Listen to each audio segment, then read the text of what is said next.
आराम फरमा रहे हैं, तुम भी जरा आराम से बात करो, कुछ समझो, कुछ समझाओ। ये किस बात का है ताओ ताओ?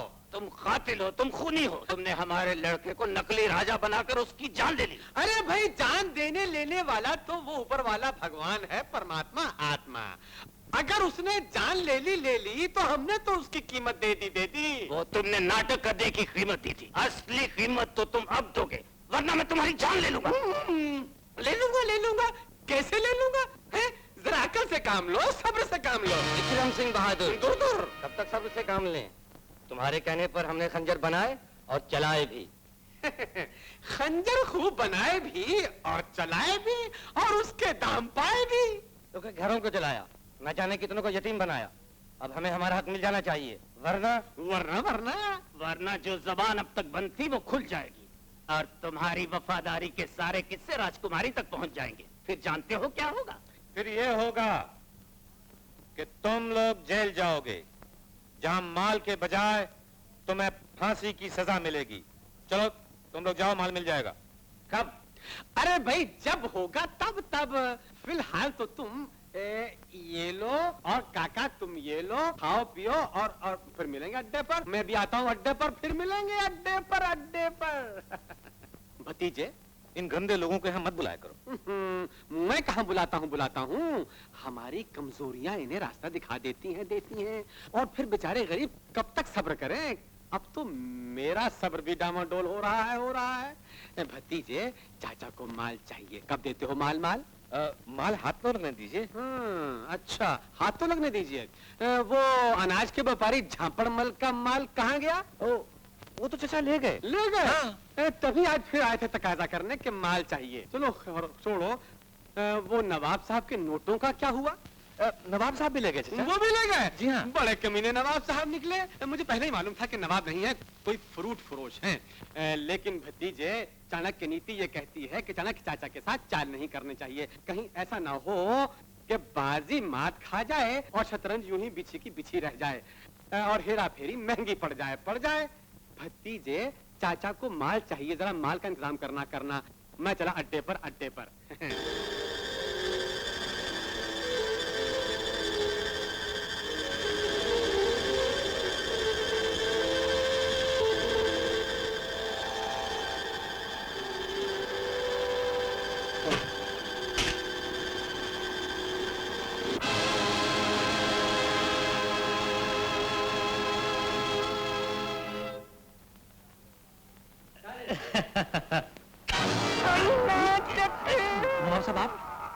मेरी याद आई मेरे आने के बाद, मेरी याद आई मेरे आने के बाद। सुन, मैं ताल मिला रहा हूँ। नमस्ते। लेकिन आप यहाँ कैसे आ गए? कैसे आ गए? लेकिन तेरी मौत का नामा खरामा उठा के पजामा पहन के जामा पहुंच गए, सुनते तुम्हारे पीछे। समझे मेरे हंटम, मेरे दोस्त, मेरे चलगोते, मेरे मुन्ने, मेरे काट के उल्लू, मेरे लल्लू पंजू, मेरे खरगोश, मेरे जूते की डोरी, मेरे नाइट की कटोरी। कहने का मतलब ये है मेरे मुन्ने कि इतनी सारी दौलत पड़ी है और तुम अकेले का मसलूक है। दीवाना आदमी को बनाता है रुपया। ये क्या मजाक है? मजाक कैसा नहीं? राजा बागी के इतने सारे पड़े हैं खंजर, फिर भी तुम्हारा दिल हुआ बन। ये चक्कर क्या है मियां?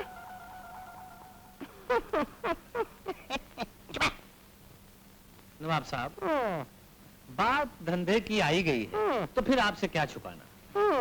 दरअसल बात यह है कि काम और दाम हमारा।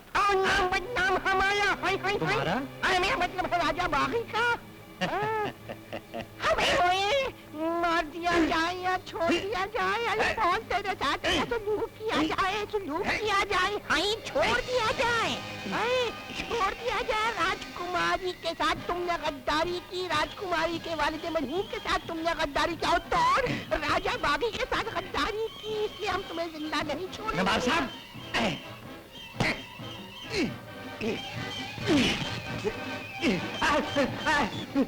अरे मार डाला सिपाहियों। नहीं, छोड़ दीजिए।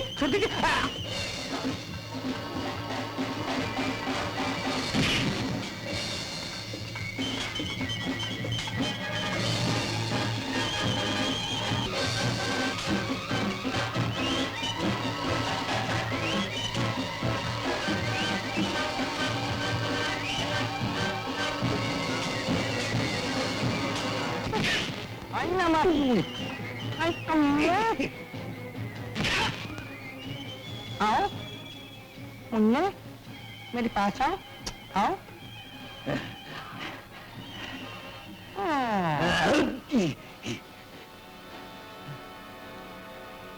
कौन हो तुम? तुम्हारा बाप, राजाओं का राजा, राजा बागी। राजा, राजा! अब तेरे चाचे को ठिकाने लगा दूंगा। ये तहखाना दीवान है या शमशान? हमारे शहर का कब्रिस्तान। अरे एक और पड़ा है, हैं? तुम भी गए? अरे उठो मुन्ना। हाँ, क्या नोट, तिजोरी? अरे जय हो लक्ष्मी माता, जय हो, जय हो। अरे वाह बेटा, वाह भतीजे, चाणक्य चाचा को चकमा दे रहा था, कह रहा था तिजोरी में माल बिल्कुल नहीं है, खाली है तिजोरी। अब किए देता हूँ तिजोरी खाली खाली बेटा। हाँ। अरे चाचा से चकमा कहाँ जाएगा? फरार भतीजे।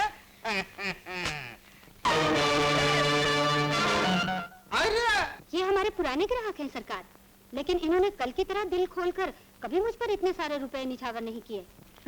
कहते हैं, क्या कहते हैं आप? कहते हैं बंद करो ये नाटक चाणक्य। कहते हैं क्या कहते हैं? अरे हम कहते हैं क्या कहते हैं कि कहाँ से करते निछावर तुम्हारी ये मुझावर अपने खानदान के बनू जवाहर, जिनके पास न तकिया है, न बिस्तर, न चादर, न फादर, न मादर, न भ्रातर, और कहते हैं कि काम चोरी का नाम उजागर।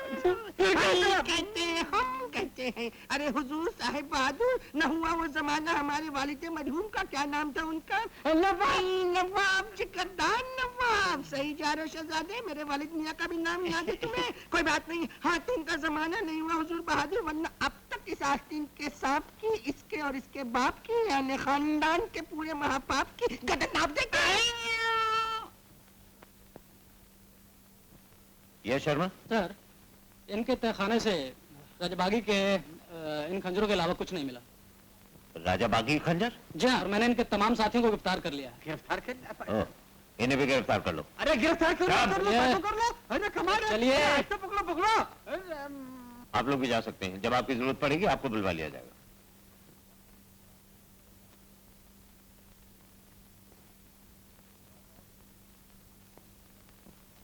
नवाब साहब, आपने कानून की मदद की, इसका बहुत बहुत शुक्रिया। क्यों शर्मिंदा कर रहे हैं हुजूर, माफ कीजिएगा, मेरा कसूर, दिल हमारा खुशी से है। चूर चूर काबुल से लाए खजूर आपके लिए, फकत आपके लिए, इसलिए इस खुशी में, किस खुशी में, इस खुशी में माँ बदौलत की ओर से दावत कबूल फरमाइए।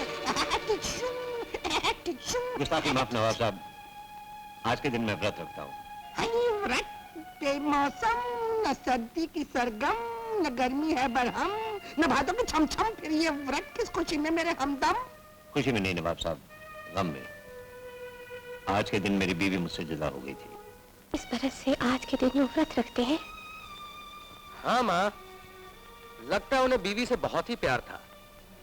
कह रहे थे आज के दिन पुरानी यादें ताजा हो जाती हैं, और इसी तरह से 1 साल और गुजर जाता है। माँ, ऐसे आदमी को तो किसी मंदिर में पुजारी उजारी होना चाहिए था, खामखा पुलिस लाइन में भर्ती हो गए। अब होने के खेल हैं बेटा। अरे माँ, तुमने बड़ा अच्छा किया जो उस दिन मुझे रोक दिया, वरना नाहक एक नेक आदमी का कत्ल हो जाता। माँ, मैं आज दूध लेकर नहीं जाऊंगा। क्यों? कोई ऐसी चीज लेकर जाऊंगा जिससे आज वो अपना व्रत तोड़ सके। एक काम करो, बेसन के लड्डू बनाकर दे दो मुझे बहुत पसंद है, उन्हें भी जरूर पसंद आएगा। ये तूने कैसे जान लिया कि वो तेरी पसंद है, वो उनकी पसंद भी होगी? अरे वाह, कह रहे थे अगर आज उनका बेटा होता तो बिल्कुल मेरे जैसा होता। छोड़िए, लाइए आपके जूते खोल दो। हाँ, नहीं, मुझे ये बात पसंद। मुझे है। क्यों? इसलिए कि इस तरह मेरे हाथ आपके चरणों की धूल को छूते हैं और फिर मेरी मांग को छूते हैं।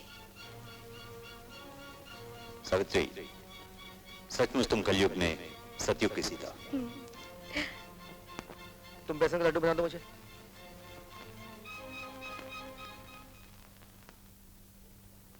और जय राम जी की सरकार। अरे सुखराम तुम? हाँ, आपका रघुआ है नू, उस साला भोरे सवेरे हमको बतलाइस कि आज का दिन आप व्रत रखते हैं, यही बात है।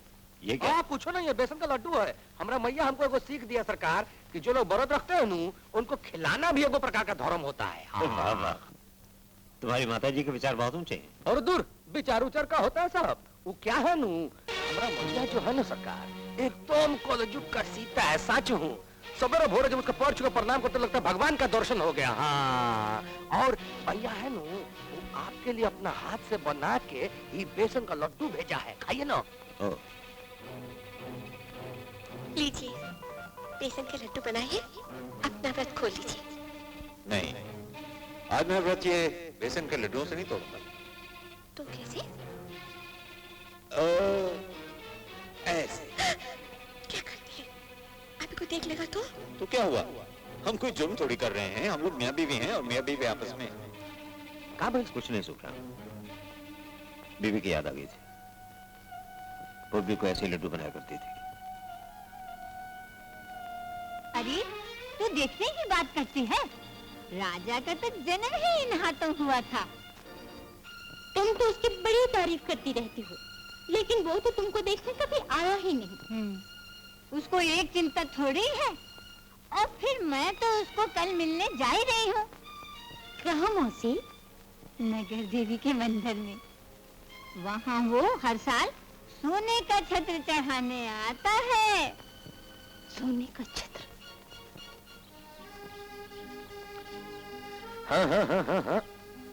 निशाना बांधने वाले निशाना जब भी बांधेगा, मुझसे बढ़िया निशाना और कोई नहीं हो सकता है। लगाओ निशाना, चला दो गोली, उड़ा दो सीना। मेरे सीने में दिल है, कोई पत्थर नहीं। तुम आज दिल की बातें कर रही हो, कमाल है। लगता है कुछ ज्यादा ही खुश हो। हाँ शिकारी, आज मैं बहुत खुश हूँ। आज मुझे उस जलील इंसान का पता चल गया। इंसान? जिसकी खून से अपने माथे पर तिलक करने की कसम खाई थी मैंने। मगर तुमने तो उसे दरिंदा कहा था। वो दरिंदा नुमा इंसान है शिकारी, बल्कि दरिंदे से भी बदतर। कौन है वो कमबख्त जिसे इस इलाके में मैं नहीं जानता हूँ? मुझे हुक्म दो, पल भर के अंदर मैं तुम्हारे कदमों में डाल दूं उसे और अपनी दोस्ती का हक अदा। नहीं शिकारी, ये कसम मेरी है और मैं खुद इसे अपने हाथों पूरी करूंगी। लेकिन आखिर वो जलील है कौन जिसने तुम्हें इन जंगलों में दुख झेलने के लिए मजबूर कर दिया है? वो बागी। कौन है वो बागी? राजा। राजा राजा राजा राजा राजा राज। राज नहीं, मैं राजकुमारी हूँ। मुझे आशीर्वाद दो शिकारी कि मैं अपनी सौगंध पूरी करने में सफल हो जाऊं। हाँ शिकारी, तुम यही इंतजार करना मेरा। आज मैं तुम्हारे हाथों से अपना व्रत तोड़ूंगी।